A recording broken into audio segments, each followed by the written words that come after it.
एक व्यक्ति बुद्ध के पास आता है और उनसे पूछता है कि हे बुद्ध, अपने मन को काबू में करने का और उसे समझाने का पहला चरण क्या है।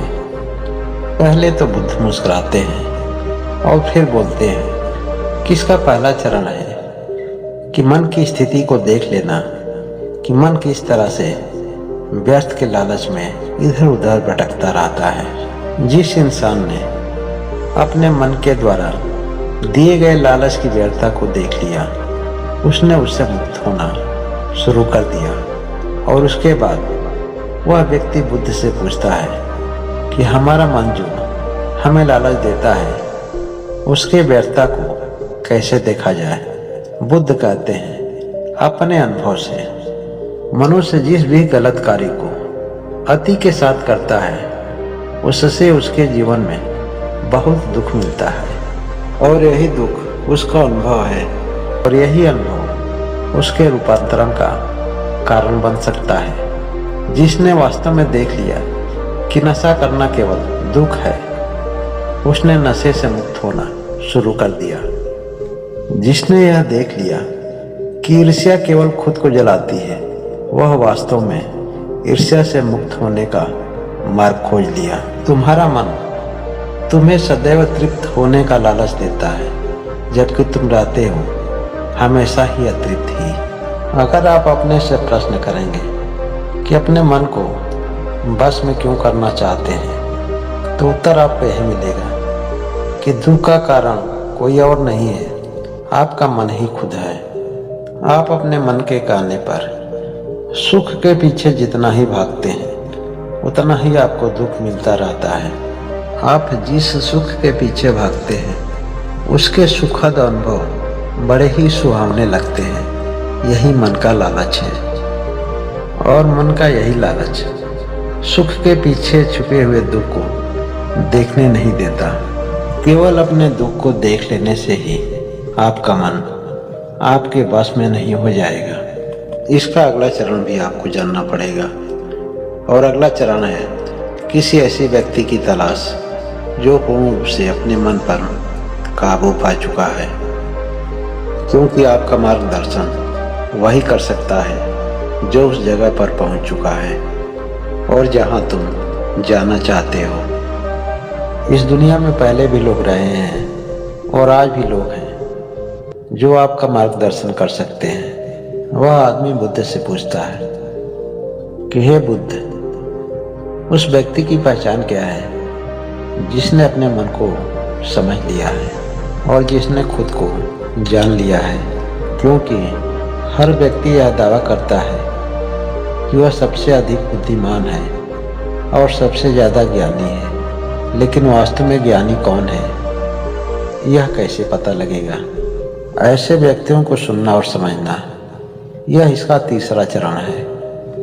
किसी की बातों को सुनना ही अपने मन को समझाने का तीसरा चरण है। तब वह आदमी कहता है कि क्या किसी महान व्यक्ति को देखकर उसके अनुभवों को पता नहीं किया जा सकता, जिस तरह आपको देखकर आपकी महानता के बारे में पता लगाया जा सकता है। बुद्ध कहते हैं कि कोई व्यक्ति देखकर शांत भी लग सकता है, लेकिन वास्तव में वह क्या है उसकी बातों को सुनने के बाद ही पता चलेगा। लेकिन ध्यान रहे, शब्दों पर भी आवश्यकता से ज़्यादा विश्वास करना उचित नहीं है। किसी बात पर विश्वास केवल इसलिए मत कर लेना कि उस बात को मैं कहा हूँ या किसी महात्मा ने कहा है, जब तक वह बात तुम्हें पूरी तरह से समझ में ना आ जाए। किसी भी बात पर आपको तब तक विश्वास नहीं करना चाहिए जब तक कि वह आपके अनुभव में न आ जाए। जैसे कुछ लोगों का कहना है कि ध्यान करना एक अच्छी बात है और कुछ लोगों का कहना है कि ध्यान करना बुरा काम है। लेकिन जैसे ही आप ध्यान करने चलेंगे आपको खुद ही पता चलेगा कि ध्यान करने से कितना लाभ है और कितना हानि है। अगर किसी के कहने से आप ध्यान को अच्छा मानने लगे तो बहुत जल्द आप ध्यान को बुरा भी मानेंगे। यह सब हमारे मन की एक चाल होती है, क्योंकि हमारा मन हमें हमेशा अति की तरफ ले जाता है। हमारा मन हमेशा यही चाहता है कि हम किसी भी तरह की अतियों में भटकते रहें। जैसे ही हम ध्यान की अवस्था में आते हैं, मन के द्वारा की गई सभी अतियों का विश्लेषण हो जाता है और वह हमें समझ में आने लगता है। हमें यह लगता है कि क्या अच्छा है और क्या बुरा है और हमें करना क्या चाहिए। बिना कर्म किए हम किसी भी तथ्य की गहराई तक नहीं पहुंच सकते हैं, और कर्म ही हमारे मन को समझने का चौथा चरण है। अगर आप धन कमाना चाहते हैं तो आपको सही दिशा में कर्म करना होगा। ठीक उसी प्रकार यदि आप स्वयं को जानना चाहते हैं तो आपको उसी दिशा में कर्म करना पड़ेगा। तब वह आदमी बुद्ध से पूछता है कि सही दिशा में कर्म करते समय कौन सी गलतियां होने की संभावना होती है। बुद्ध कहते हैं कि ऐसे में केवल मनुष्य दो गलतियां करता है। पहली गलती कि किसी काम की शुरुआत ही नहीं करना, और दूसरी गलती कि काम पूरा होने से पहले ही छोड़ देना।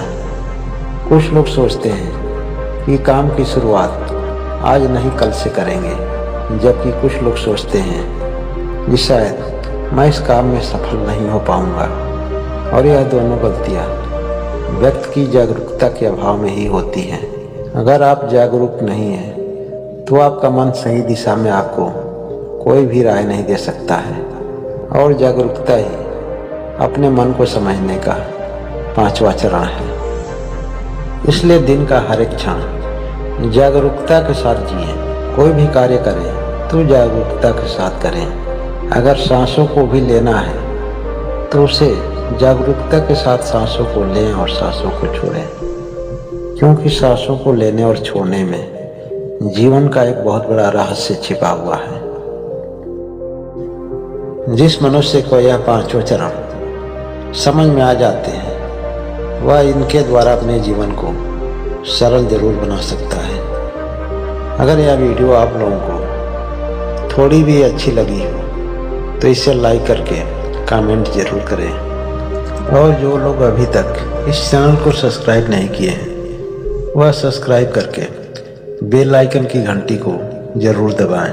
बहुत बहुत धन्यवाद।